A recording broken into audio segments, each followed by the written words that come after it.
all of the internets around the whole globe. It's me, Kev from Kevin's Corner, where I try to make some sense out of nonsense. And I'm going to do my best to do that tonight. So before we even get into tonight's show, please hit that like button, share this video. Also, text this number right here. Text MAGA to that number 330-974-4607. And then you will be in the corner with the cool kids, just in case the internets try to unexist me. That's right. Before we get into this, I think two of my good friends from Cincinnati, Ohio might be, chiming in tonight, checking out the channel. So I want to give a shout out to Jasmine and Brian. I love them both. Yeah, I'm going to try to get down there too, hang out with you guys, maybe play some spades. Tell Antoine I'm coming for him. Yeah, y'all know what that is. Y'all, the audience don't, but y'all know. Yeah, tell Antoine I'm coming for him again. Yeah, man. I have Antoine's pride in my pocket. I carry it around for special occasions to taunt him because I be beating him all the time. In spades. So anyway, now that I got that out the way, make sure that you feel comfortable with chatting and saying how you feel, dropping some thoughts in. You all do such a wonderful job when it comes down to that. And I get a chance to go back at nighttime and read all of your comments and chuckle. I have a great time doing it. And then also my little fundraiser, y'all, we got 14 days left. I ain't gonna even lie, y'all, we're a little bit behind. You know what? Hold on. The dog's got to go. Go to the house. Let's go. To the house. You too, Caesar. Don't think I'm mean, y'all. Go. Some reason they got some allergies, man. They be scratching. I don't want to sound like monkeys in here. Can't have that. So anyway, we're down to 14 days left with the fundraiser. So feel free to participate if you can. I surely would appreciate it. Tell you, it really goes to a good cause, which is allowing me to continue to do this. Okay. Without being afraid of the man jumping on my back like a spider monkey. So now, with no further ado, we got some stuff to talk about, so let's get into it. But first, get my loose. Yeah, I got to get loose. I want to pull a hamstring.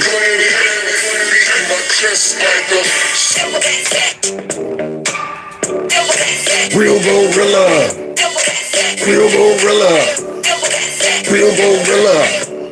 There's some teens in the building. Gorillas in here. Gorillas in here. Now, guys, it seems that Mike is on the move. And who am I talking about? I'm talking about Mike that has now received the vote to become Speaker of the House. And the way you know he's on the move is because all of the evil forces are starting to converge upon him. Now he's, becoming an insurrectionist somehow. Now, he's extremist and all of that. See, whenever they start converging on you and start calling you these titles that associate with the titles that they've given to Donald Trump, all of his voters, his supporters, then you might have a shot at being a legit person. See, when you're not called those things, I got a question. I'm like, why isn't he an insurrectionist? That's what I want to know. Is he legit? And why ain't he called an extremist? Why isn't the left-wing media calling him a white nationalist and a racist? Because if they ain't doing that, then you might be a rhino. See, that's the rule of thumb. It's the same thing. If you're a Christian, if you're not being attacked by the devil, what am I doing wrong? I mean, do I look sorry? Am I on your team, Satan? Because, do you wake up in the morning and say, leave that dude alone, leave him alone. He's good. Never mind. Let's go find some people who legit. Yeah, see, that's how the devil worked, and that's how these Democrats work as well. Same concept. It's let's attack people who are a threat and leave those alone that aren't a threat. So when you don't see Liz Cheney being called an insurrectionist and a white nationalist, you already know. Mitt Romney, when they start legitimizing these people, you already know what they're about. Mitch McConnell, all of that. When they start legitimizing them, you already know that they're rhino. So with that being said, y'all, let's see what Mike is up to get all the liberal media's feathers ruffled. Mike is on the move. Yeah, yeah, yeah. We have a catastrophe at our southern border. The Senate and the White House can no longer ignore the problem. From Texas to New York, wave after wave of illegal migrants are stressing our communities to their breaking points. We know that our streets are being flooded with fentanyl. All of our communities, children, and even adults are dying from it. Now see, right off grip. This man's coming out addressing issues in America. I live in America. Ha! Hand in hand. Nation to nation. I don't live in Ukraine. I don't live somewhere else. So here this man comes out and he's dropping it like, hey, look, man, let me identify some problems caused by this current administration. Borders blew open. Not to mention during a time where some countries that don't like us that much are at war. And we can't even keep track of how many people that came in, slid under the radar. Who knows? Right now, we might have about 15 Talibans walking around the country because the Biden administration opted to go ahead and choose illegal immigrants over the safety of American citizens. So we don't know. We don't know. We just pray for the best. So he's bringing up some real issues, man. Inflation, illegal immigration, fentanyl, things like that. Stuff that's impacting the United States. Now, right off grip, that lets me know that the Democrats don't like that. You think they care about us? Nah. You think they care about that border? Nah. You think they care about the fentanyl that's killing all the people in the United States? Nah. You think they're worried about punishing China because they provide all the fentanyl? Nah. You think they care about the fact that the cartel is pimping out all of these people coming across the border? Kids at risk, being trafficked, people being murdered, bringing drugs. You think the Democrats care about that? You think they would bring that stuff up in their speech? Nope. They would come in talking about that whole issue from a whole different perspective. All right, we have to make sure we create more resources to bring more legals in and process them quickly. We want their cases to be heard and read, and we want to. They would jump over all of the negative consequences that comes from their raggedy policies. Man, I'm feeling kind of good tonight. Continue, Mike. The status quo is unacceptable. Inaction is unacceptable, and we must come together and address the broken border. We have to do it. We must. Now, right there, that got him on a crap list right there. He is on a crap list. They're like, what? Did he say something about that border that we broke? Oh, God, he's one of those common sense America first guys. How can we delegitimize him? How can we do it? All right, let's call up the fake news. All right, Operation Fake News Attack. Here he is again talking about something else. The Judiciary Committee, let me ask you, do you believe that Joe Biden's Department of Justice, do you believe our FBI has been politicized? Do you believe it's been weaponized? Do we have a dual justice system? Yep. Shoot, yeah. I feel like that dude off of Harlem Nights. Hey, champ, you ready for the mall? Ready? Shoot, yeah, I'm ready. You're asking me, do I think that the Justice Department is politicized? Shoot, yeah, absolutely. So tell me, Mike, why do you feel that way? Absolutely. We have a two-tiered system of justice, and that erodes the people's faith in our system of justice itself. This is what I reminded Merrick Garland when he was in front of us, the Attorney General, Christopher Wray at the FBI. The greatest threat here is not these individual issues. It's that the people are... Wait a minute, Mike. Wait a minute, miggity, Mike. So you're telling me, Mike, that the biggest issue is not white nationalism? It's not the rise of extremism. Somebody say Hannity is a snake. Yeah, I will say. But for the sake of getting the content for Mike, from Mike, I had to tolerate Hannity's face over there. Dang on it. He burns me up. But nonetheless, you're telling me that the biggest threat to the homeland is not extremism and ultra MAGA and white nationalism and Donald Trump is an existential threat. And climate change and all that stupid stuff. That's what you're telling me, Mike? What? Because guess what? None of that stuff matters if the country falls apart because of a internal civil war that takes place based on half the country thinking we're targeted by our own government. Now, you want to put all the rest of that stuff on the back end of priorities, let the country fall apart because of that.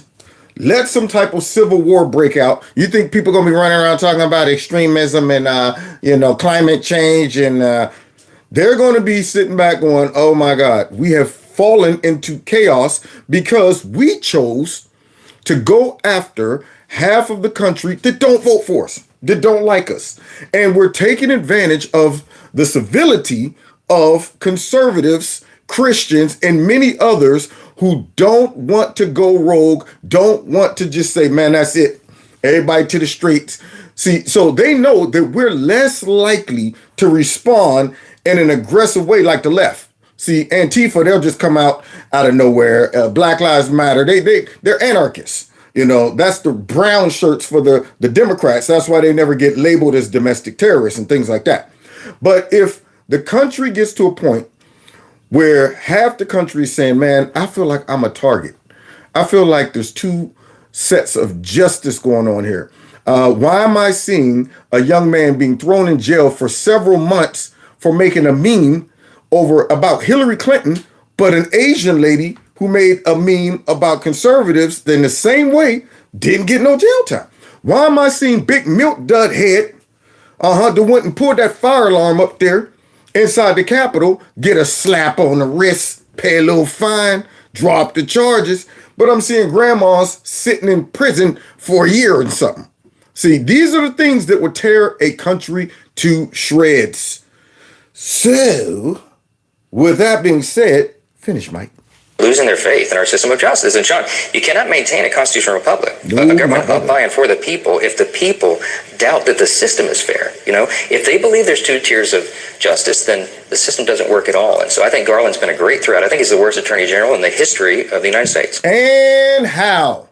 In the words of the Little Rascals, and how? Not only is he the worst attorney general, but Christopher Wray, he's raggedy. But Joe Biden and Kamala Harris are the absolute dumpster juice politicians of all times. They're the worst of all times. Actually, they're the greatest. They're the greatest at being the worst of all times. That's what they're great at, being the worst. So, what else? Wait a minute. We might want to bring up some examples, y'all. Some examples of this two-tier justice system that's being abused by the DOJ. What is this? Example, Exhibit A? He's called me venomous. He's called me disgraceful. He's called me radical. He should call you Queen Latifah. That's what he should call you, up there looking just like the Queen Latifah, but uglier. Built like her and everything. Now here she comes out. He's called me. Now this is the MO. They picked the right one to prosecute. Because if they would have picked a regular stiff walking Caucasian man, he couldn't use all the identity politics tropes. He called me a white man. He called me upper class. He called me they wouldn't care. So they got to get somebody who they could bubble wrap to launch a bootleg prosecution on Trump. So therefore, any criticism towards her is not because she's a corrupt DA.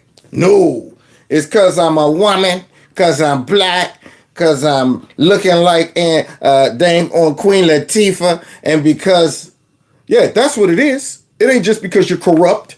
So now here she is, pleading her case to the public, y'all, and telling us how bad and evil Donald Trump is, how mad he is over the fact that y'all have prosecuted him for something stupid, persecuted him, interfering in an election that's coming up.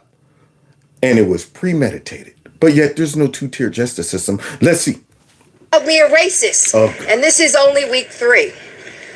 The reality is that none of his behavior, which can best be described as performative. Oh, performative. That word right there is going to come back to bite this big nose right here. Talking about his behavior. The best that they can describe as performative. That's going to come back and bite the big nose. Will change what's happening in the courtroom. Okay. The courtroom, as you know, where we have submitted evidence, and the evidence is clear. And that is he's inflated his statements of financial interest to enrich himself and his family. What? Get out of here. How did he do that? I want some of that. I want some of that right there, y'all. You know why? Because if I go to sell a car, I want to go in and tell them what I think the car's worth and not have them question it. There you go. Bring my hoopty in, backfiring, pow, pow, bang, that ain't. Soon as I pull up in the car lot, they think somebody is shooting. I pull up there, get out that bad boy. All right, look, man, I want to trade this in. Okay, well, how much you trying to get out of it? Oh, well, it's worth $25,000. What? It's a 1972 Pinto. The paint job is messed up. It got a bald spot on the roof because the paint done went off. So, yeah, that's about $150. No, you got that wrong, man. It's about $15,000. Go ahead, write it down. Put it down. Write the check. So is that how it works, y'all? If I brought somebody in here to appraise my house, you think I could just drop the price out there and tell them how much it is without the bank? There you go. All right, my house is worth $1.3 million. Oh, thanks. All right. Did you replace the gutters? No. For what? Okay. Never mind. I'm sure everything in your estimate is accurate. All right, there you go. $1.3 million. Here's your check. Or do they come in and do an assessment and say, thank you for telling me that, but let's go ahead and look around. Oh, look at this. Is this a water leak? Oh, my goodness. You know what? This base right here needs to be repaired. That's what would happen. They would come back and tell me what they think it's worth.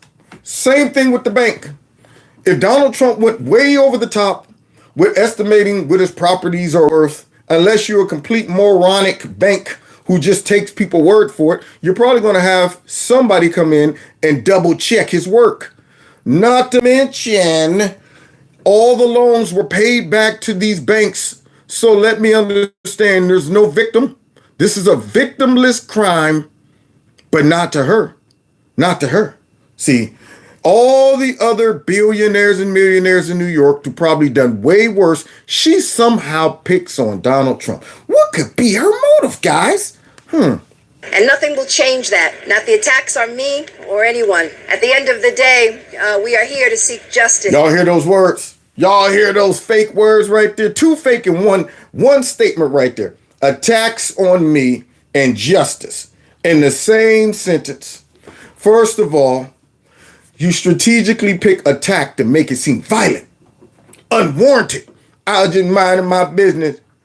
I mind my business. I said, you know what? I'm just going to go ahead after Donald Trump for some bootleg charges and stuff. And then he had the nerve to just attack me for nothing. See, they use these words to bubble wrap them. That's what it is. Then came right out and said, justice. Please. Please, okay? Please. So here she is now talking about some justice. Well, let's see what type of justice she's talking about, okay?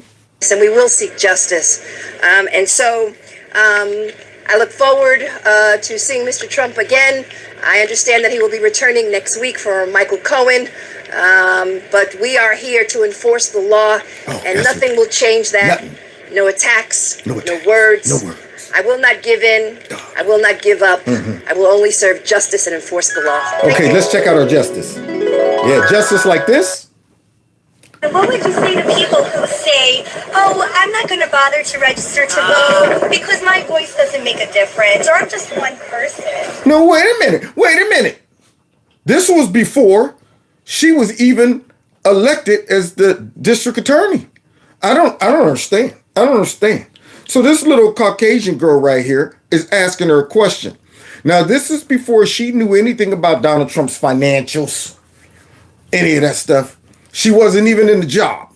But this is her premeditated promise of justice. I say one name, Donald Trump. That should motivate you. Get up here. That should motivate you. Will you sue him for us? Would you sue him for us? So now she's taking demands from the people. What type of district attorney does that? Let me go and find a district attorney and say, hey, man, would you sue so-and-so for us? Okay, what did he do? I don't like him. Would you sue so-and-so? I can't do that. What are you talking about? You need evidence to do that. She has no evidence, but here she is promising to sue Donald Trump and be a pain in his butt, and yet she's on their big old box body talking about some, justice, these attacks on me, and I'm here, I will not relent, I will not back down. I want justice to be served. With justice like this? Is that what that's called? Premeditated justice, y'all. Real pain in the ass. He's got to know my name personally. She's gonna know my name personally. Comments were offensive. They were baseless. They were void of any facts and/or any evidence. What they were comments that unfortunately fomented violence. Oh God! Oh God! This is the worst, man. These Democrat, radical, George Soros-backed, funky, stinking, corrupt, doodle, stained, doodle ball, dumpster juice, Democrat, like prosecutors and politicians, they constantly use this garbage. This right here is inciting violence. And his words were mean to me because I decided to pick on him and go after him illegitimately to try to subvert the election that's coming up. So now here she is. She's going to drop all of the bubble wrap terms. Here's some of the bubble wrap terms coming. All right. This is how you build up your bubble wrap vocabulary. You'll know some of the terms that are used to bubble wrap people. Or comments that unfortunately fomented violence. There it is. That's one. Comments that fortunately fomented violence. How? I mean, I've heard Donald Trump light your tail up and it is warranted. But not once did that make me say, you know what, I'm going to go out and commit some violence. Dang on it. The words that Donald Trump used against her, where is she at? Let me at her. Not once. I don't know anybody. I don't think conservatives on an average operate nowhere near that. And if they do, they're crazy. They're not conservatives. I know a lot of liberals that would do that, though. A lot of liberals that would go out there. So now let's see some more bubble wrap terms. With comments that I would describe as race baiting. Oh, God. There you go. Only white people who identify and call out your corruption can be race baiting. Didn't mention nothing about race. But somehow she extracts race baiting out of that. Criticizing a black woman for her corrupt prosecution is race baiting. It's a dog whistle to your base. That's right. You're drumming up all this anger and violence and all of these conservatives that aren't doing anything about it. See? So now here she is. She's saying race baiting, y'all. Well, let's see how that aged. And comments, unfortunately, that appeals to the bottom of our humanity. Stand up to an administration which is too male, too pale, and too stale. That sounded like race baiting to me. Stand up to an illegitimate administration. No, wait, let me see. Go back through my lexicon. Let me go back through my dictionary, my thesaurus. Illegit means not real. Not real. Is this woman an election denier? She called the Trump administration illegitimate. Where's Jack in the box? Jack Smith should be all up her grill. So now she says not only is it illegitimate, but what else? As the crowd cheers.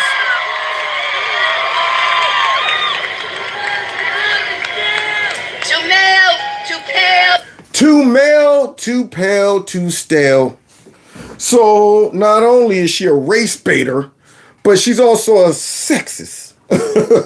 She's a feminist, dang on it. So now, too many men, here she is. Now, this is supposed to be a district attorney. Now, but these are her sentiments. These are the things that is in her heart. You think men would get a fair trial with her? Too male. As if just because they're men, they shouldn't be in office or in power. This is identity politics at work right here. Just like her. She is an example. She shouldn't be in power. Because this chick right here is black, she's a female, and she's a Democrat. And she's obedient. They got her out there like a hound dog. And she wouldn't even be in this position if she wasn't a hound dog. They grabbed a piece of garment from Trump and let that big whole nose smell it. Go get it. Go get it, girl. Boo, boo, boo. And went straight after Trump. But yet she's talking about too male, too pale. That sounds like racism and race baiting. Too stale, too male, too pale. Made a chant and everything. Expressly states that the sole power of impeachment belongs here to this House. And then Article 2, Section 4 says, listen to the language carefully. It's expressly written in the Constitution. This is not political talking points. We're not making this up. It says in Article 2, Section 4 that The president shall be removed from office on impeachment for and conviction of treason, bribery, or other high crimes and misdemeanors. Mike, you are talking my language, man. Okay, now you're talking, man. Now you're talking, okay? Keep going, man.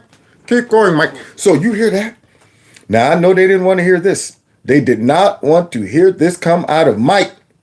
He's talking about impeachment, not an illegitimate one. My friends, I just listed just a small sampling, just the tip of the iceberg of the credible allegations and the mounting evidence that shows that Joseph Biden has engaged in bribery schemes, pay-to-play schemes. This is what the evidence shows. And we have to follow it. We took an oath to uphold the Constitution. There it is. We got to follow it. Now, if you ever needed to be a hound dog, you got a legitimate scent here. That's right. So, unlike the other hound dogs who are chasing nothing, you ain't nothing but a hound dog. Crying all the time. No, should I say lying all the time? So the other hound dog who's lying all the time, she ain't never caught a rabbit and she ain't no friend of mine. Unlike that hound dog, we got some legitimate hound dogs who are saying, you don't smell that corruption? You don't smell all of these crazy bank accounts and businesses that Joe Biden done open? You don't smell that $200,000 payment that they're calling a loan repayment by his brother? You don't see that? You don't see all his family members getting money from foreign countries dropped into their bank accounts? Even his kids. You don't see all of that? You don't see all these whistleblowers? What? What kind of hound dog are you? I think your sniffer is broken if you can't see that.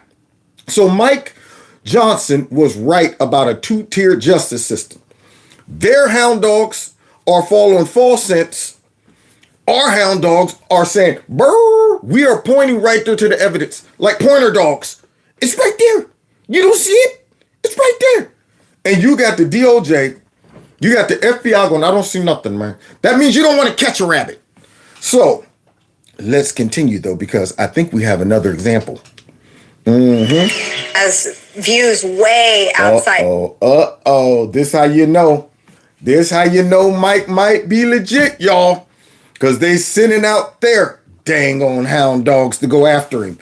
All right, so here comes the media. Y'all ready for some propaganda, some demonization, some smearing and all of that, inferences. But I'm about to call out this lady right here on my right, her hypocrisy. Actually, both of them. Okay, so let's see. Let's check out the smear campaign, because that lets you know how scared they are when they do stuff like this. I mean, I hope they send him out of the campaign trail, because his views on abortion are way outside the mainstream of Republican. How? You think this chick knows what Republicans are thinking? You think this bootleg, washed up, fair faucets, major hairdo wearing chick right there knows the sentiments of Republicans? Do you think that Republican voters are going to say, okay, even if I am not as, adamant about abortion, I'm not going to vote for President Trump or Republicans because of that? I'd rather deal with Israel in conflict, Russia, Ukraine conflict, China possibly invading Taiwan, our dollar crashing, our borders wide open, all because of abortion. She's talking about, I hope they send Mike Johnson out on the campaign trail. Like that's going to deter voters. We're not stupid. We're not stupid. That is at one of the lowest priorities right now. One in my mind. I mean, I know it's important, but I'm saying that would never make me stop and say, well, you know what, now I'm going to start voting for Democrats, all because Mike Johnson is strong on abortion. Unbelievable. I don't care if he said, I'm banning abortion across the whole globe.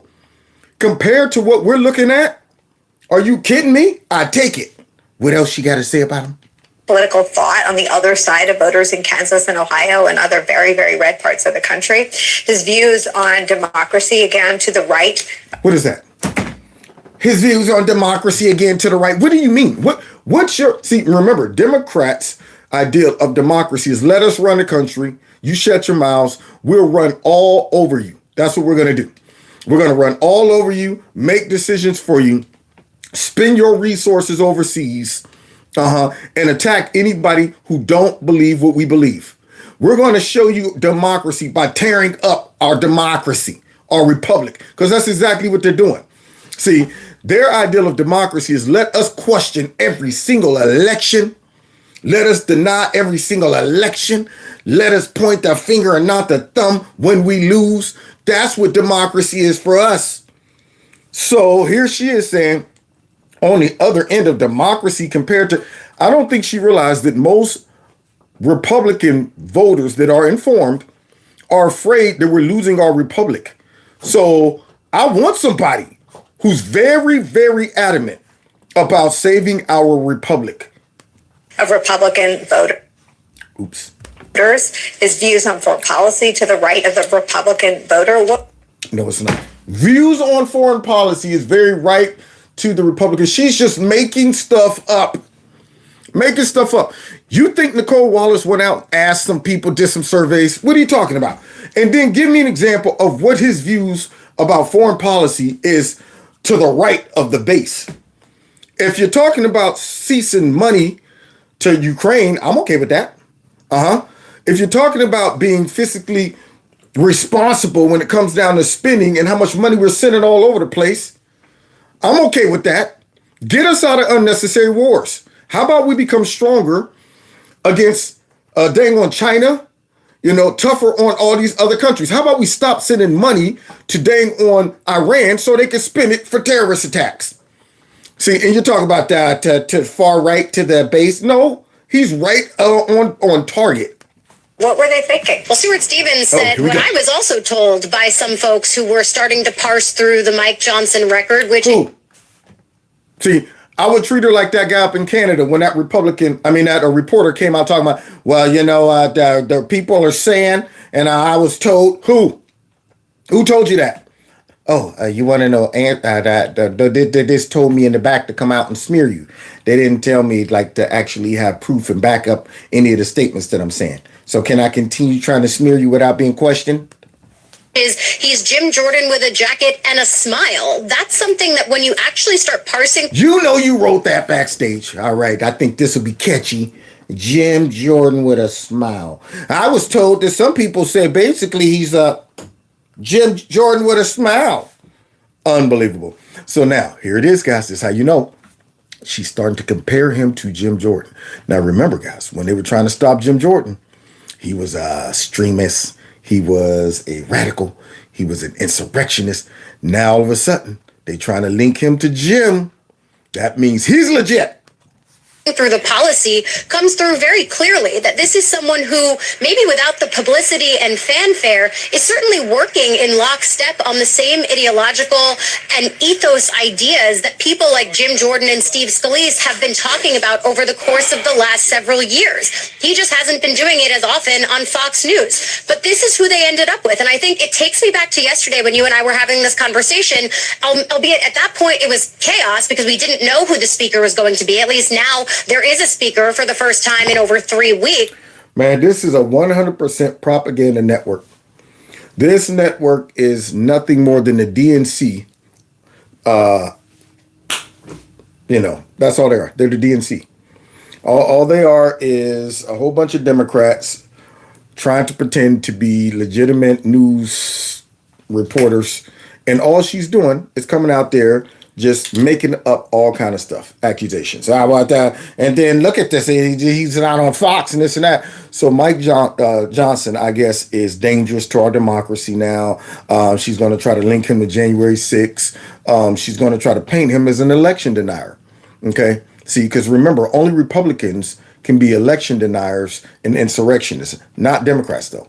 But the conversation that you and I were having was that it's part and parcel to the Republican conference platform in the House right now to have anti-small d democratic values. And so it shouldn't be striking that the person that they put up for this job maybe wasn't cited all over the January 6th report, though there is at least one mention of him in. Y'all see that? You see her try to link him? She's trying to stretch and contort and bend and get some insurrectionism in. Right now, even though he wasn't in the crowd and he wasn't, and somehow I heard a thought popped in his head and then all kind of stuff. Just like they had to do to try to make it look like Trump inspired an insurrection. All right, he didn't actually say go over and storm the Capitol, but it was inferred when he said go over and let your voices peacefully be heard.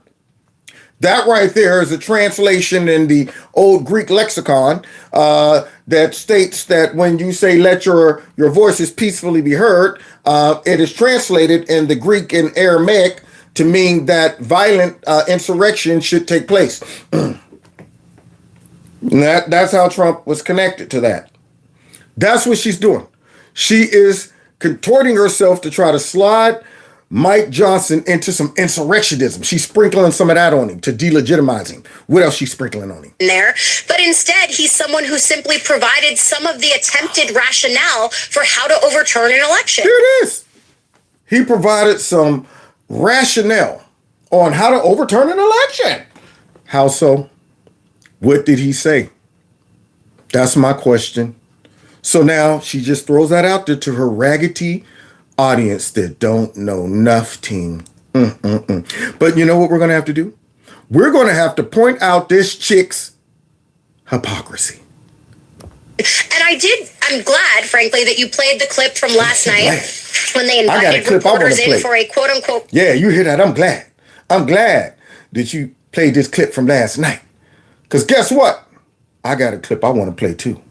Press conference and then said no policy questions. But I tried similarly today when he walked down the very steps that I'm standing on right now and spoke with reporters for once again what they called a press conference and didn't take questions. I shouted quite loudly about whether or not he thought the 2020 election results were legitimizing for Biden and if he believed that Biden was the legitimately elected president of the United States. And he once again ignored those questions.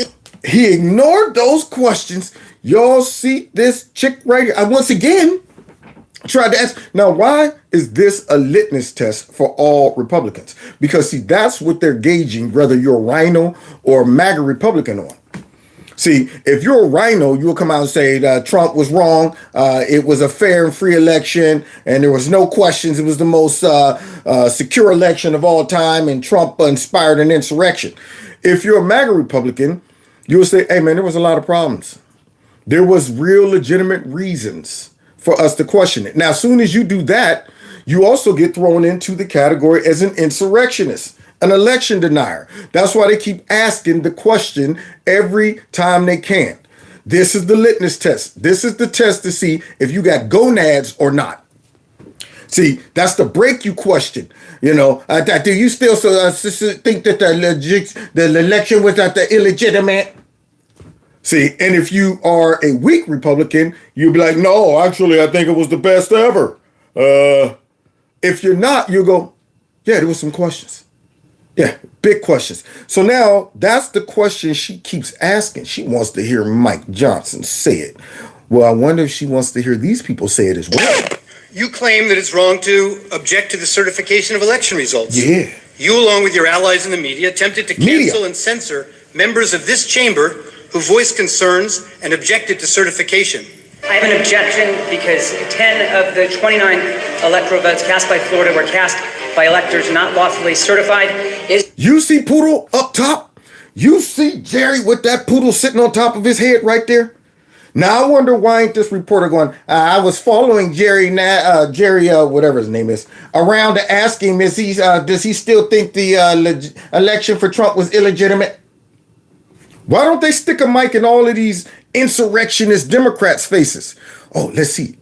He might have just been the only one. He might have just been the only one, though. Is the objection in writing and signed not only by the member of the House of Representatives, but also by a senator? It's in writing, Mr. President. Is it signed by a senator? Get that poodle off your head. In that case, the objection cannot be entertained. Oh. Mr. President, I object to the certificate from the state of Georgia on the grounds that the electoral votes were No not... debate. You see, Jamal? You see Bug-Eyed? That's right. You see her talking about some objective at that. Why? Why are you objecting? Is anybody following her around?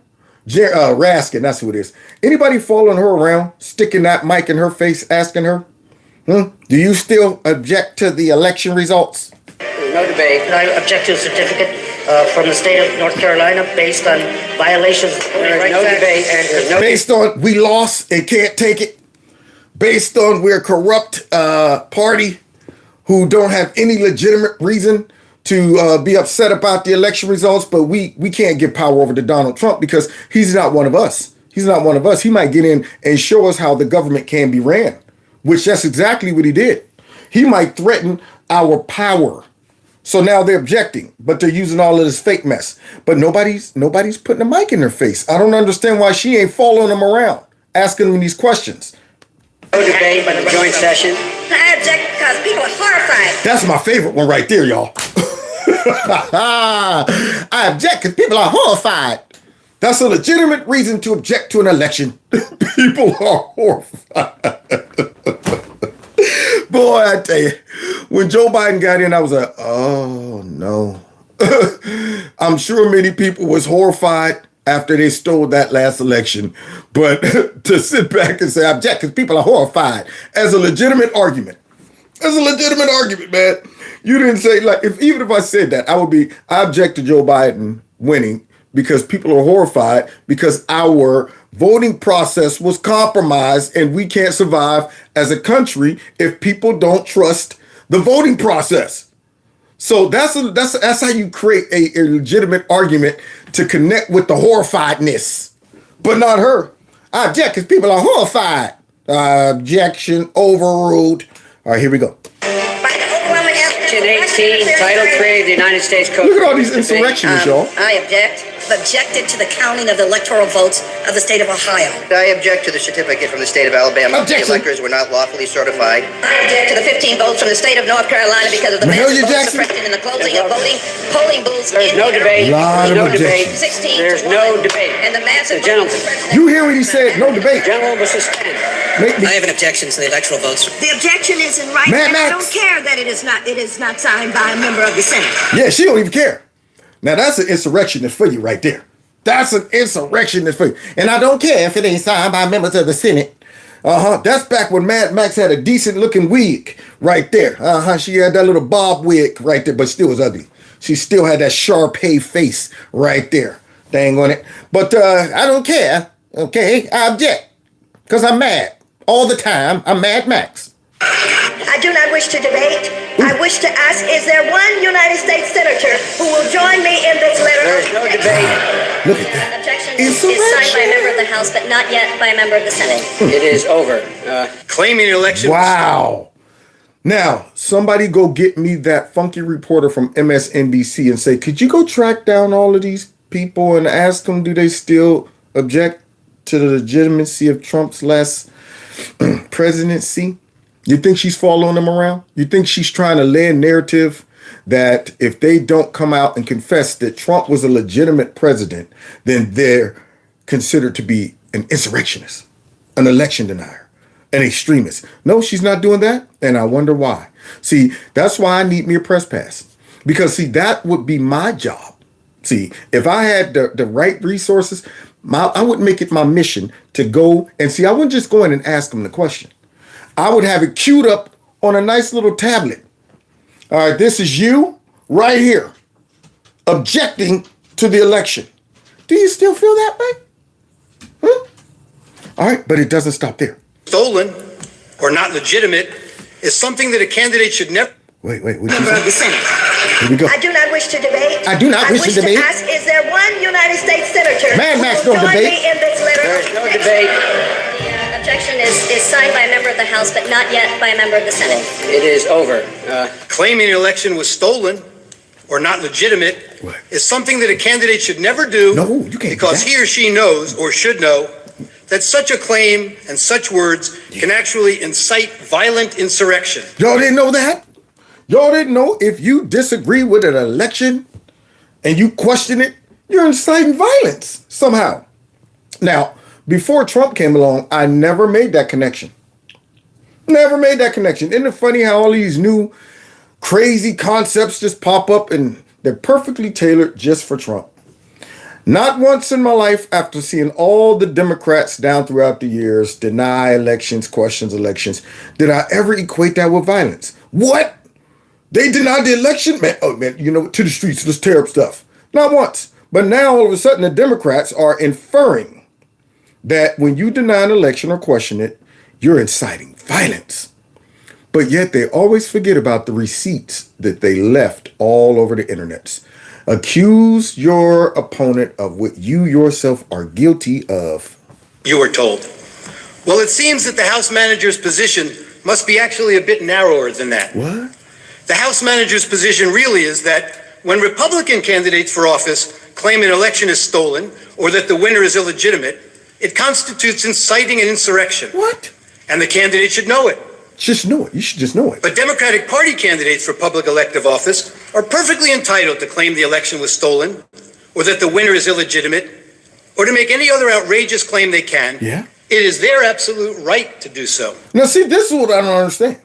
Do you understand how far you got to stretch this concept to make it make sense? And it's amazing that you have legitimate Americans out there thinking that Donald Trump somehow inspired an insurrection by objecting to an election and going through a legitimate process to try to find out what the heck is going on. He didn't break no laws. He didn't sit back and say, I'm going to post up inside the White House with a machine gun and tell them, I dare you to come in to get me. He ended up going and getting on Marine One and left. All of this stuff. But yet what you're trying to suggest now, and this is the craziness that we're in right now. You're trying to suggest that on one side, by you objecting to an election and saying, what all are the legal pathways we can go through to try to get to the bottom of this or identify some discrepancies or whatever, you should just know by doing that, you are inciting violence. You should just know by you questioning an election, what you're really doing is starting an insurrection.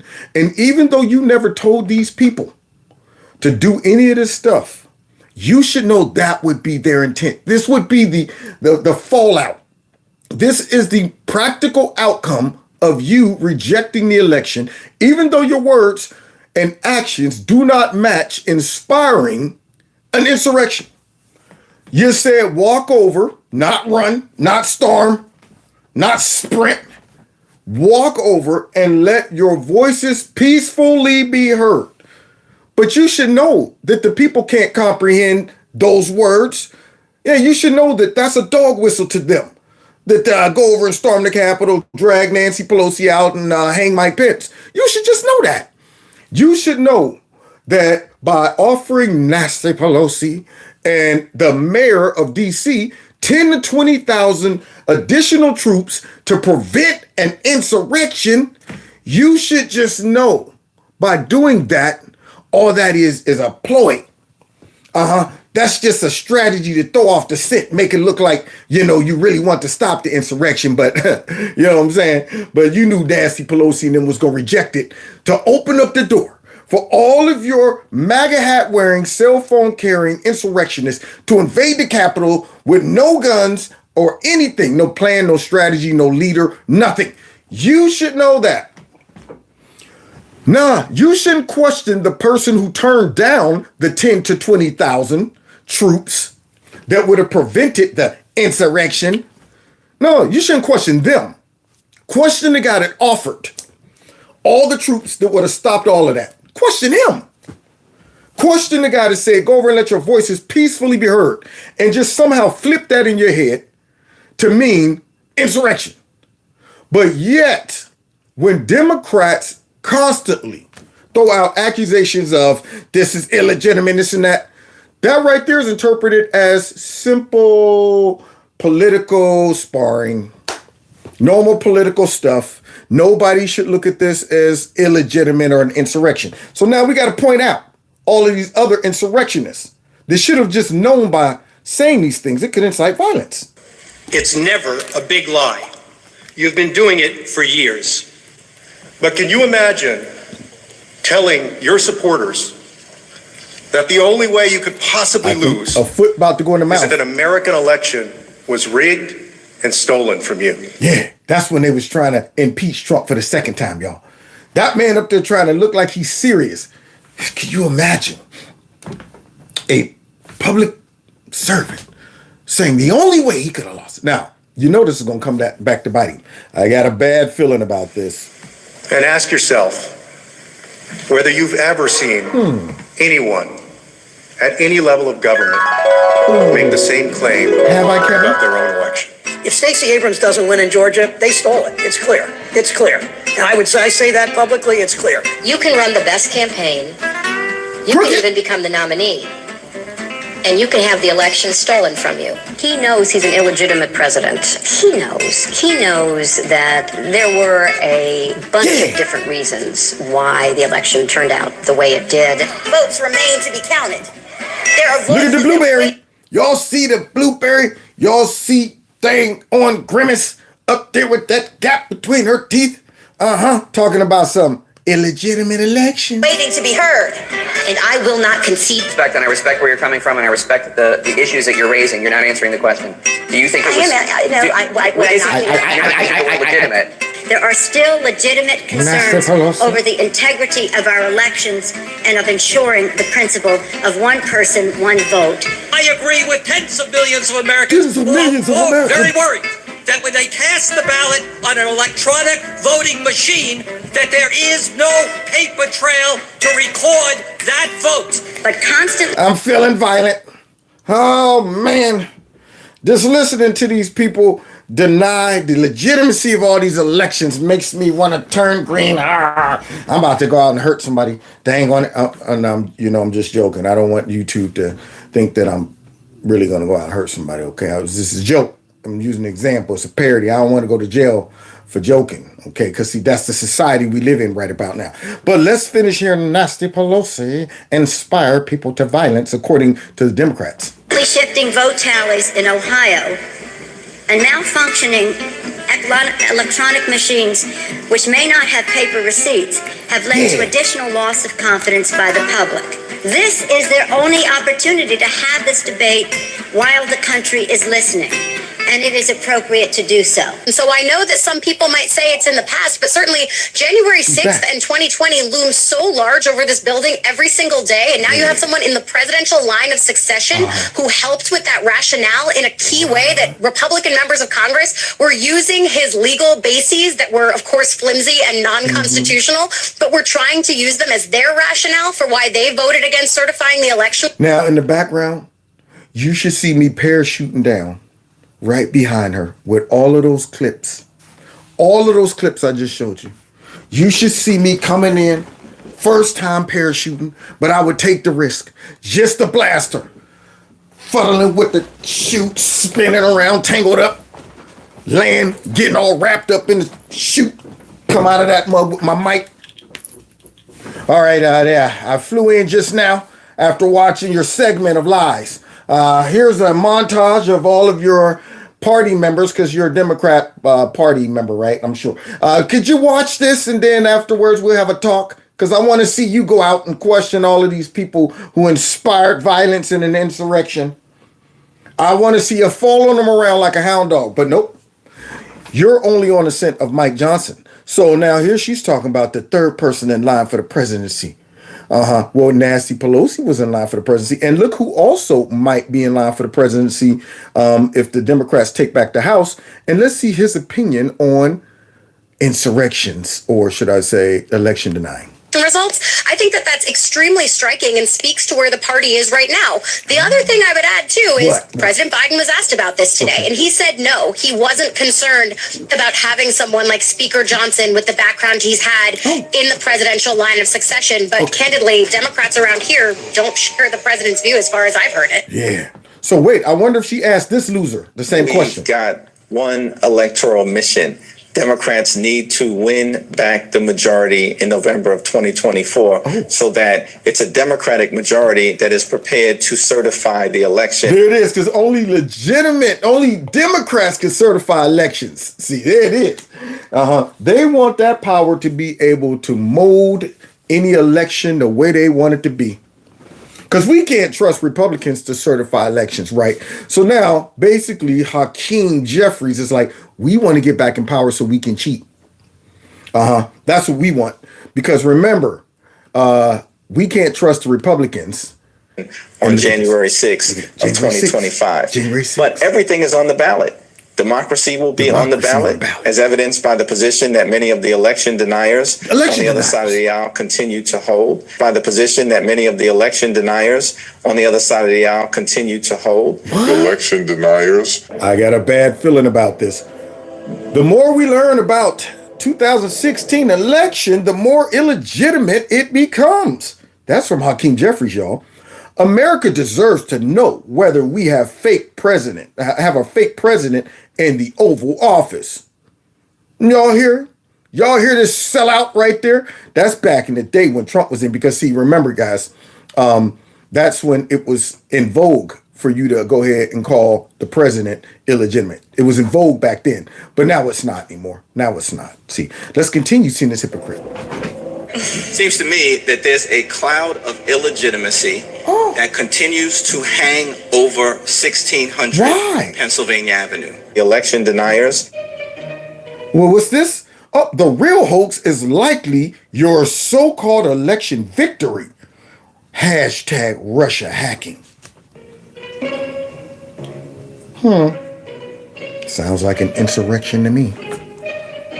Oh, not sure how much longer we can take this phony or corrupt fake president lying to America people.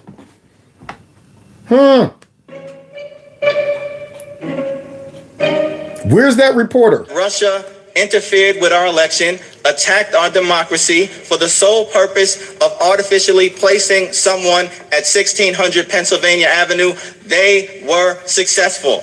Even though the report shows that they had nothing to do with it, even though it showed there was no collusion, that liar came out and he dropped that lie out there. Couldn't that inspire an insurrection and violence? I mean, there are people out there protesting and acting a fool when Trump won because they thought he had cheated and wasn't a legitimate president. And yet these folks was out there pushing that narrative, full-blown lie about Russia, and then got the nerve to say, and they succeeded. So basically what he's saying is Trump was only installed because Russia collusion, which all of the reports, in spite of the dollars was spent, the witch hunts, proved otherwise. But that bootleg MSNBC reporter is not shoving that whole microphone down his throat to ask him.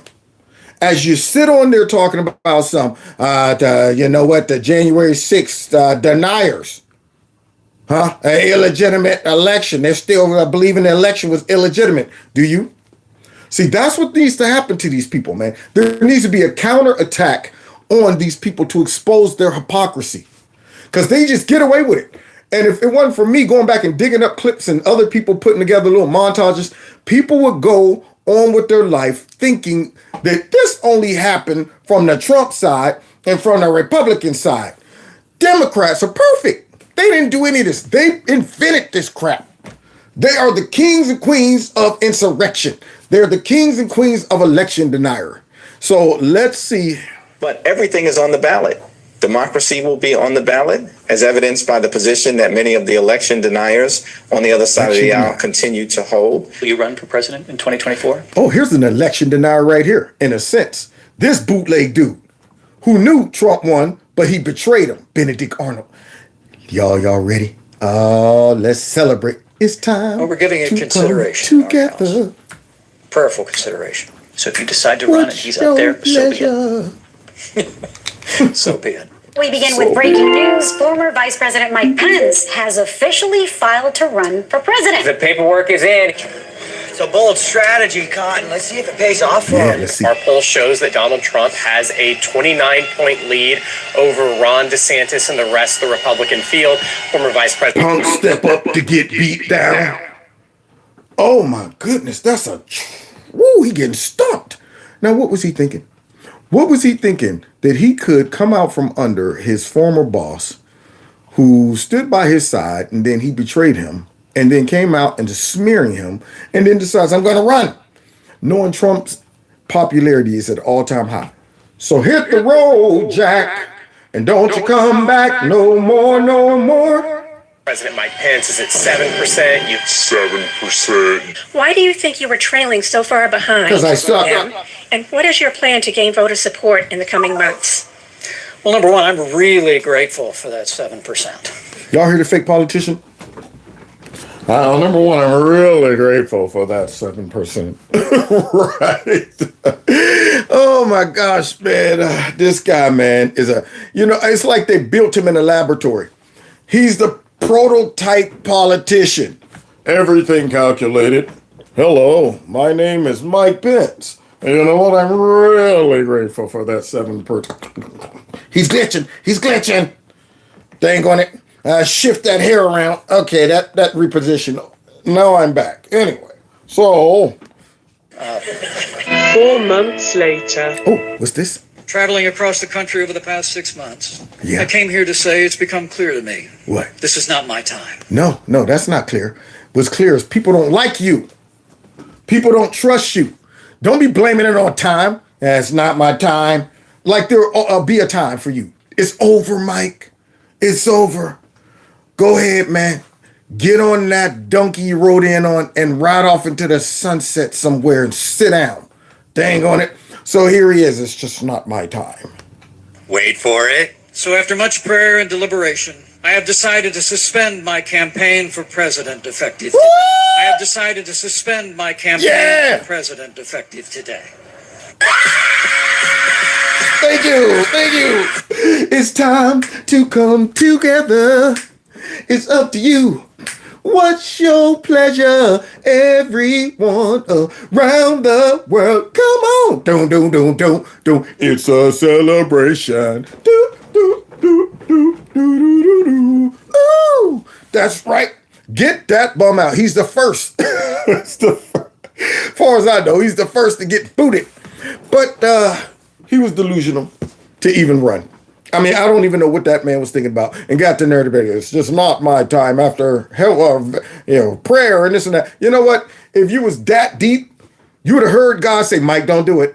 Don't do it, Mike.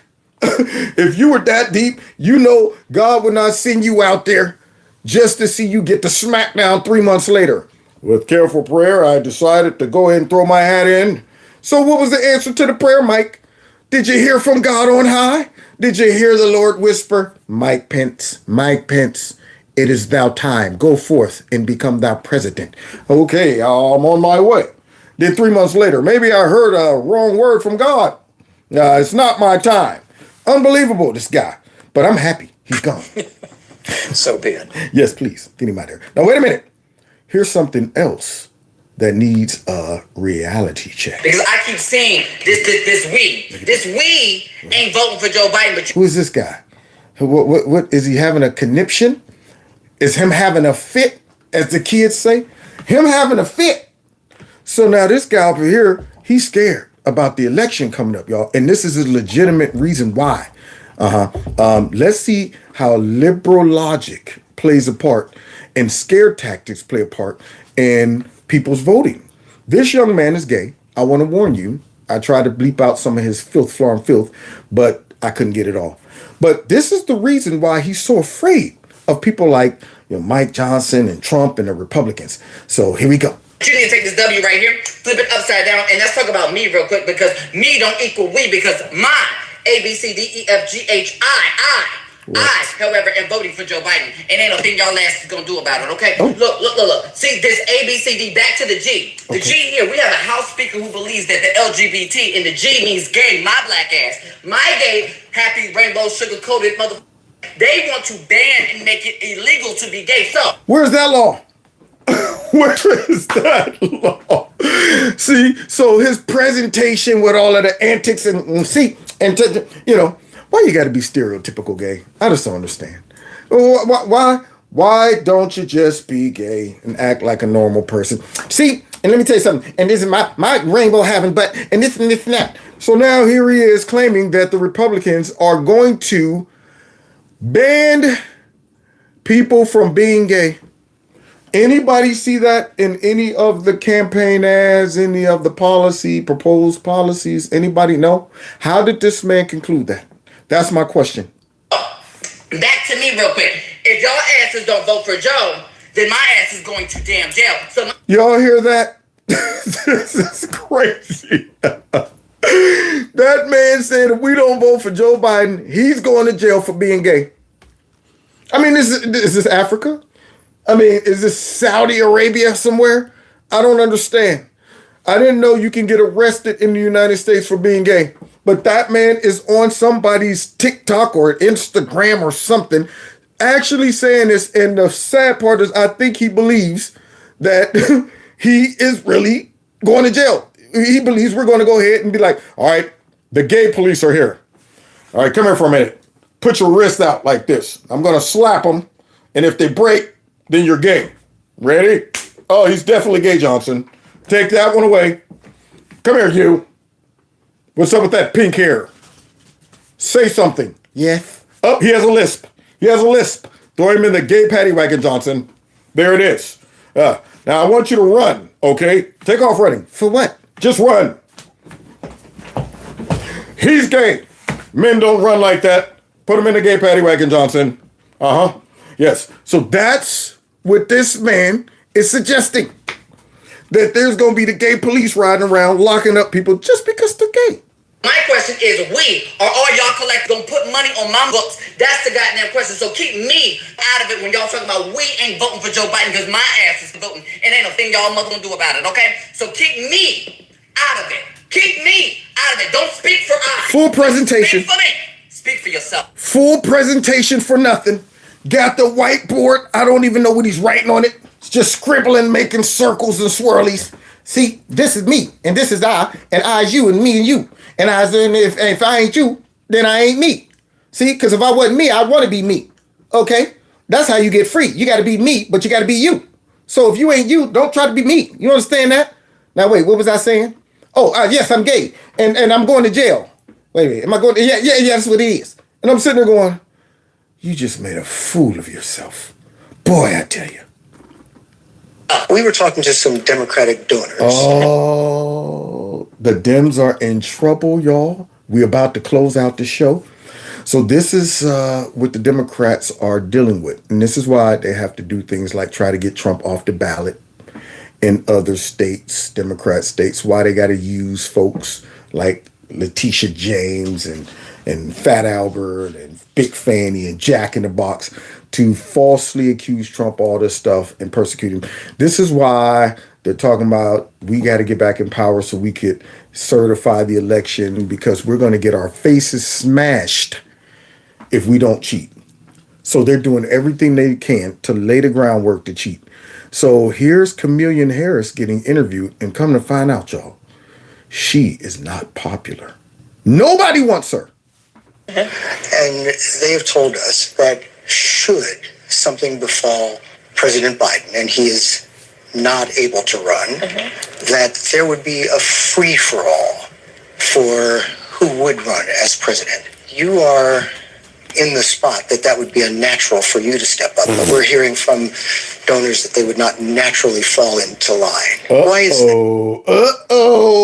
that? Now, for some reason, I was able to abstract the clip, but maybe 60 Minutes put something in it to where you can hear the interview but not see her reaction. So now what this man is saying that the donors don't want you. And you know that's what makes the world go round, especially in the Democrat Party. They don't have ground roots, people that say, man, give me just small little donations. They go with the big donors. So they placed this undesirable, unlikable chick in office because she's black, she's a woman, and she don't do nothing. She goes around talking about Venn diagrams. I love Venn diagrams. You know, the ones, the three big circles, the circles and stuff. That's what she does. She goes around throwing out stupid statements about you're gonna see the moon with your own eyes. So now she got to try to come across as serious and could be taken legitimately to become the president. Well, first of all, I'm not going to engage in that hypothetical. Oh, I bet because you're Joe not. Biden is very much alive and running for re-election. Are you kidding me? That man, every time he goes back to the White House, he probably has to go in the oxygen chamber. I plug him up, sitting in there like Darth Vader until the next day. Talk about he's very much alive as he falls up steps, trips going up and down steps, doesn't know where he's going. He's led by his wife, Jill. He can't read a teleprompter, but he's very much alive. And you know, I mean, that is a concern, and a legitimate concern, I would say. I hear from a lot of different people a lot of different things, but let me just tell you, I'm focused on the job. Oh! You don't want to be confronted with the reality that you suck. That's what it is. I hear a lot of it, but I'm focused on it. What job is that? What job is that? What do you do? She's like Tommy in the White House off of Martin. Man, Tommy, what do you do? Come on, Martin, man. You know what I do. Ha, ha, ha, dog. Come on, man. No, I don't. Really, I have no idea what you do. You were supposed to be the border czar. The borders blew out. What do you do for a living? Except walk around and race bait and stupid stuff like that. I truly am. Our democracy is on the line, Bill. And I frankly, in my head, do not have time for parlor games. There you go. Whenever you criticize or whenever the heat comes down on you from the public that says, I don't like you, we don't want you, I ain't got time for all of that. I don't even want to address it. I'm focused on doing the job. What is that job, huh? Doing the job that we tearing up the country in record-breaking time. Because you're doing a poor job at it. When we have a president who is running for re-election. Why are you not 30 points ahead? Well, I'm not a political pundit, so I There you go. I don't know. Probably in my head should be. No. You're not 30 points ahead because you suck. Your whole crew is doing a horrific job. A piss poor job. See, it's the same concept of why you had to drop out as the president candidate back then. Remember? You took it to the chin in your own state. You sucked then and you suck now. And you'll suck tomorrow. Let's continue. I'm not going to speak to that. But what I will say is this. What you going to say? When the American people are able to take a close look at election time on their options, I think the choice is going to be clear. Bill, we're going to win. Let me just tell you that. We're going to win. A recent CBS poll. Y'all hear that lie? Close look. Let me put my focus on. Wait a minute. We're going to have to take a close look, y'all. By stealing, thank you. You can't win unless you steal the election, because that's what's going to happen. Can't break even and you can't get out of the game. So you can't win unless you cheat. So I got my focus on because she said that we need to take a good look. So I also found that at the beginning of President Biden's term, 70% of young people under 30, said he was doing a good job. Now it's less than 50%. Why is that? What's going on? If you poll how young people feel about the climate. Y'all ready for this? Y'all ready for this gymnastic answer right here? Y'all ready for this gaslight? Yeah. Neon light. So she said the reason these young people are starting to pull away from Biden is because of what? And the warming of our planet, it polls as one of their top concerns when we talk about what we are doing with student loan debt. Polls very high.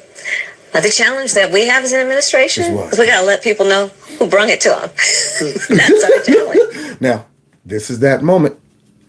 If I'm interviewing her, so you say climate change, is the worst threat and high priority for young people, She gets the Uncle Ron treatment, picking the teeth right in the interview. Climate change, That's what she says. But it is not that the work we are doing is not very, very popular with a lot of people. How close is that? That's why your ratings are in the tank. Because it's very popular with people. There you go. That's how that works. Did you know that? Did you know when you're popular with people, your ratings drop? Yeah. It's kind of reverse physics in the ether. And then when the stars and the moon line up, according to the belt that's out there, and it's kind of reverse. It's called an anomaly reverse effect of something from her jigger. This to becoming a regional conflict that could draw in U.S. troops. Something serious. We have absolutely no intention, nor do we have any plans to send combat troops into Israel or Gaza. Okay. Period. Vice President Harris told us the U.S. is not telling Israel what to do, but is providing advice, equipment, and diplomatic support. Israel, without any question, has a right to defend itself. Okay. That being said, What? it is very important that there be no conflation between Hamas and the Palestinians. Now, let me tell you this. This is one of the biggest priorities for me as well. I need somebody who can negotiate this mess, who can handle this mess, and who would be respected if they did have a talk with Israel, if they did have to throw a threat out there to Iran. Iran doesn't respect these people. First of all, they definitely don't respect her.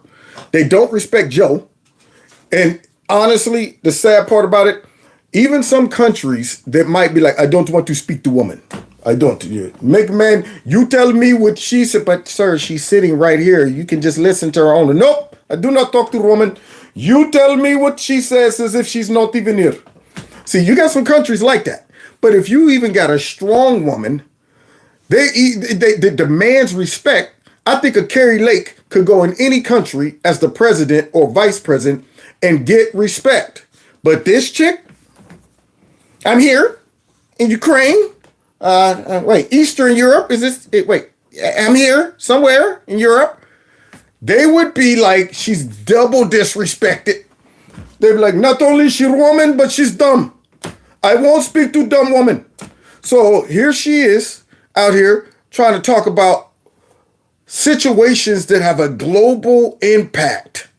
And I'm saying, do I want you on the wheels of steel? So listen to her solution of how she would handle Iran. The Palestinians deserve equal measures of safety and security, self-determination and dignity.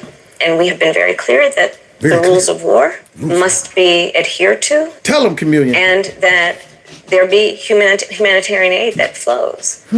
She told us the U.S. wants to keep the conflict from escalating, but that's proving difficult. And what's the message to Iran? Don't.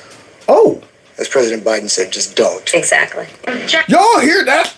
That very stern message from Chameleon that got Iran shaking in their bones. Don't.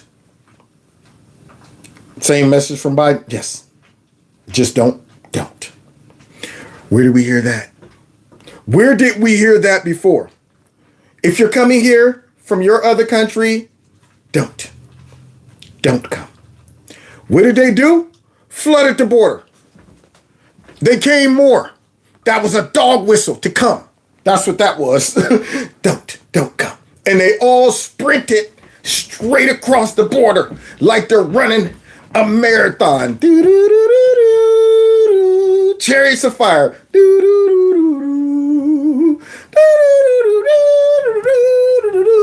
Straight across our border. And here she's don't. So you see how much respect she wields? They all said, okay, we got the message. She said, come on. But wait a minute, Jose. It sounded like she said, don't. Come on, man, stop kidding. We know when she said don't, that means come. So now, let's see just how tough this administration is concerning Iran. And the president said that if Iran or its proxies attacked U.S. troops, that we would respond. So what is he waiting for exactly? What are you waiting for? He did say that. He did say that. Where's the response? He said that. See Kermit the Frog out here? He did say that. So now, Biden, hey, if you attack American proxies or troops, we'll respond. Okay, everybody. He's not Trump. Attack the embassies. Do it now. Everybody attack. Best time to attack to the U.S. because Creepy Sleepy is in charge. So now they're attacking all of these U.S. areas, and Biden already said he'll respond. And what happened? Nothing. Crickets. Okay. Same thing like in Afghanistan. Same thing like the balloon that flew over our whole country. And you're telling me we're not in trouble? When you got Iran saying, man, shut up, man. We'll attack whatever we want. Now she's asking this bum that President Biden said if they did this, we're going to attack. He did say that. So now let's see how he justifies this and strikes fear into the heart of Iran and make them stop. And he said that we will. Heeding the warning is the response? Jack, come on. not a question. I'm not going to telegraph punches here from the podium. Yeah. We have responded and retaliated in the past. When? Quite aggressively. In fact, back in March. I don't and as remember. the president said, we will not hesitate to protect our troops and our facilities, but we're going to do it at a time of our choosing, in a manner of our choosing. And the decision to do it, if we do it, is his as commander-in-chief and his alone. Are you kidding me? That man can't decide nothing. He can't decide what he eats. Is this pudding or ice cream? You know what, Joe? It is what it is. Eat them both. So now, that's his response. There it is, man. Now, I'm honest about this, man. We're in trouble. We got too much time left on the clock before the election. And I think our enemies know that. And they're like, okay, it's either now or never. I would not be shocked if we don't hear from China invading our Taiwan. I mean, why not? This is the best time to do it. You got Gizmo, cut it out. Come here.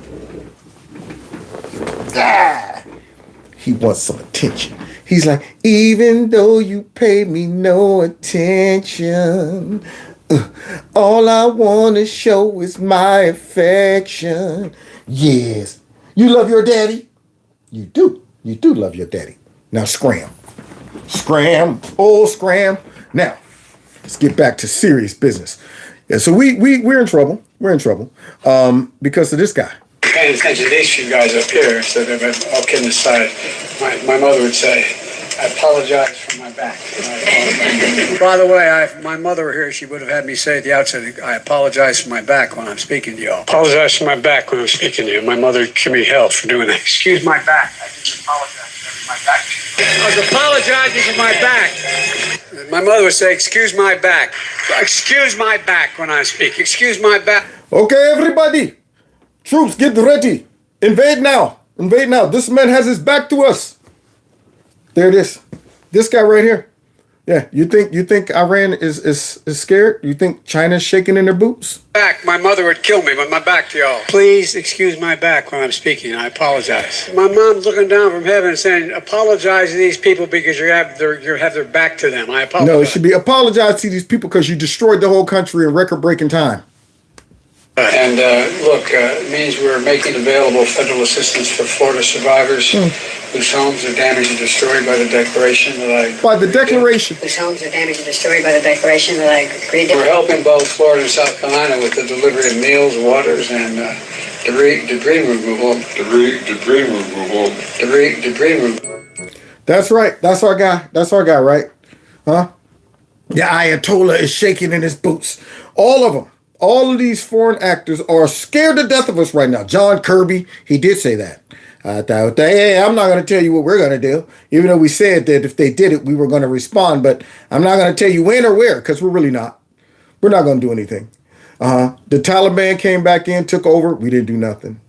You know, Russia, everybody's acting a fool. And there's so much time left on the clock.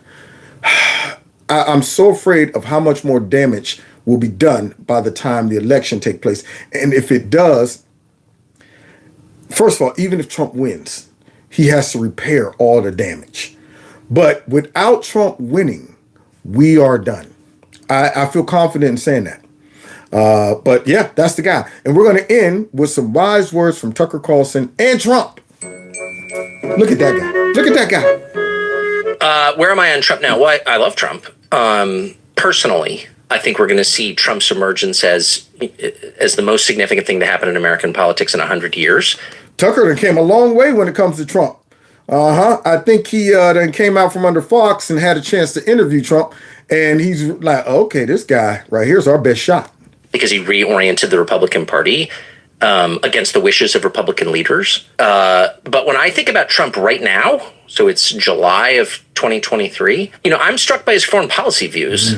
Trump is the only person with stature in the Republican Party, really, who's saying, wait a second, why are we supporting an endless war in Ukraine? Thank you. And that, leaving aside whether Trump's going to get the nomination or get elected president or would be a good president, I can't even assess that. All I can say at this point is I'm so grateful that he has that position. He's right. And everyone in Washington's wrong. Everyone. And Trump is right on that question. And it's a big question. That war is reshaping the world. It's reshaping the economy of the world. It's reshaping populations. I was just in Romania last week, which is, of course, shares a border with Ukraine. The refugees in that region, the number of people killed in that war. Europe will never be the same because of this war. And it really matters. And Trump alone among greatest military.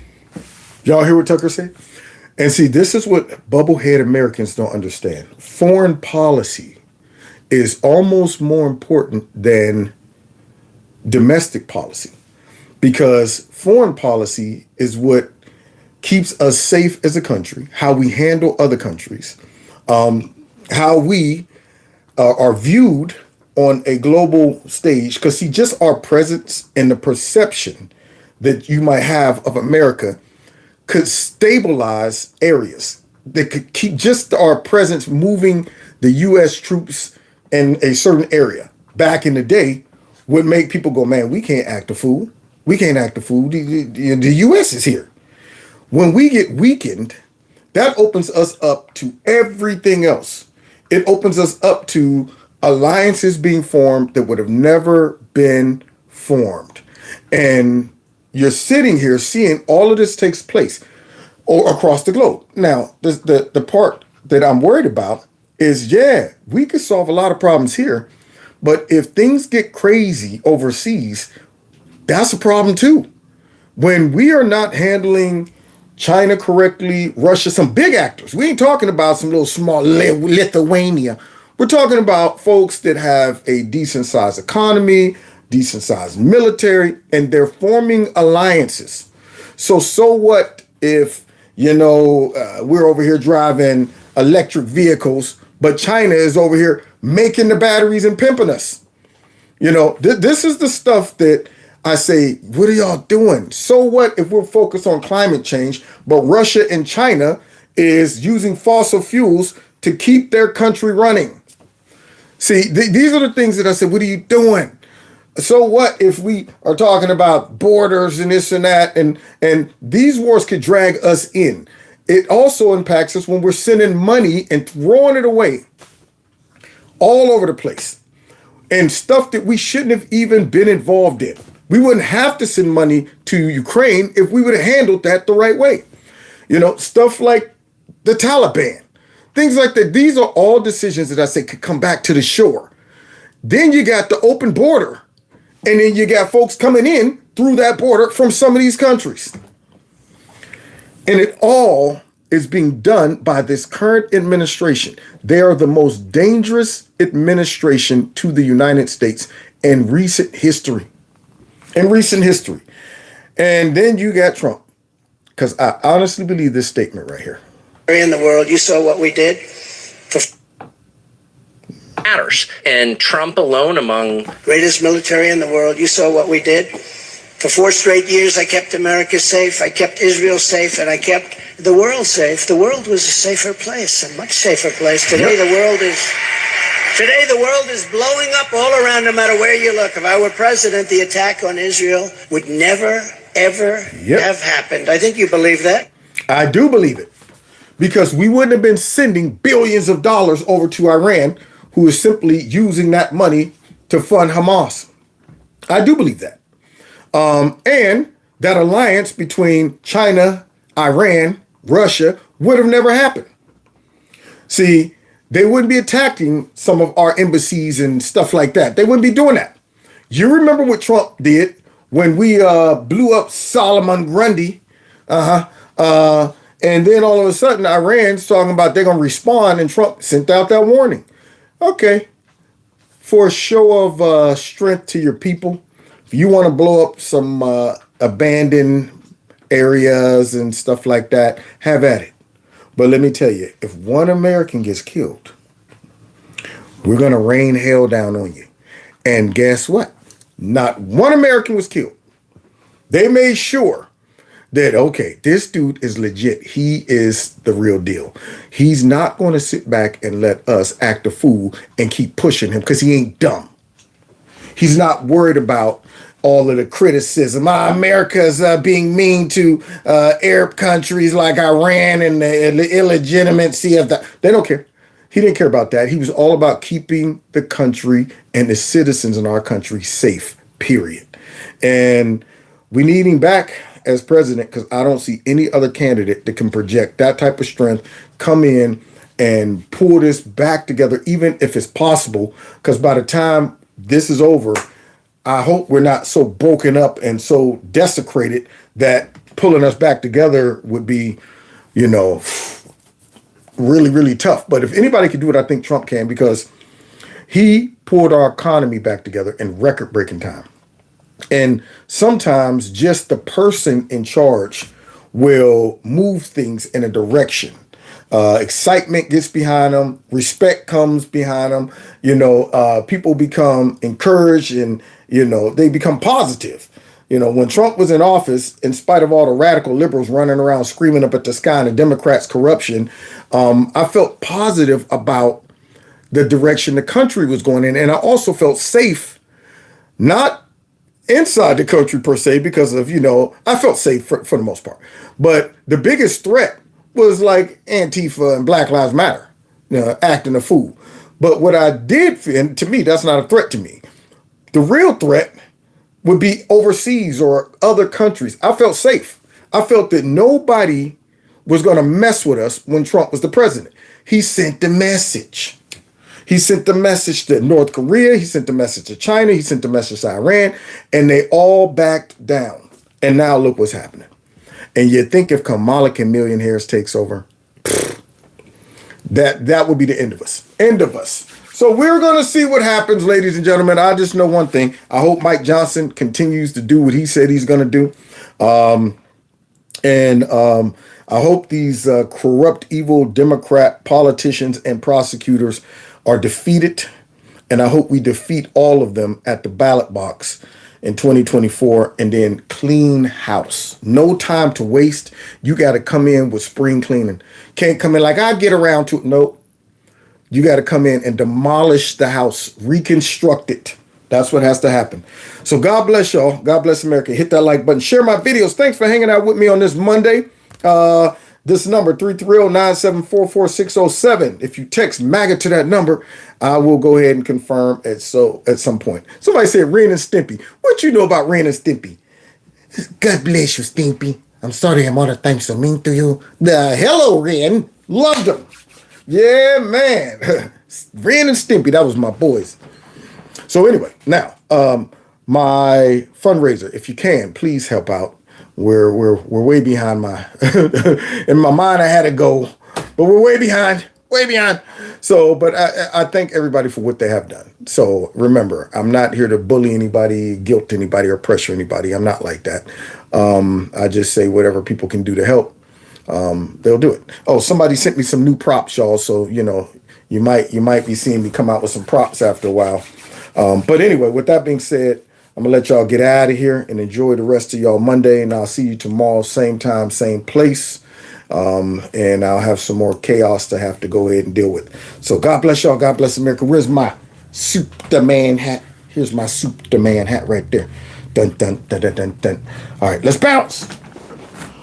You ready, Super Dog? Come on, jam with me.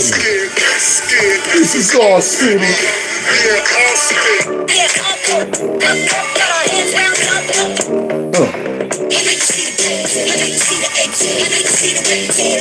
Yeah. See y'all next time in Kevin's Corner. Take care.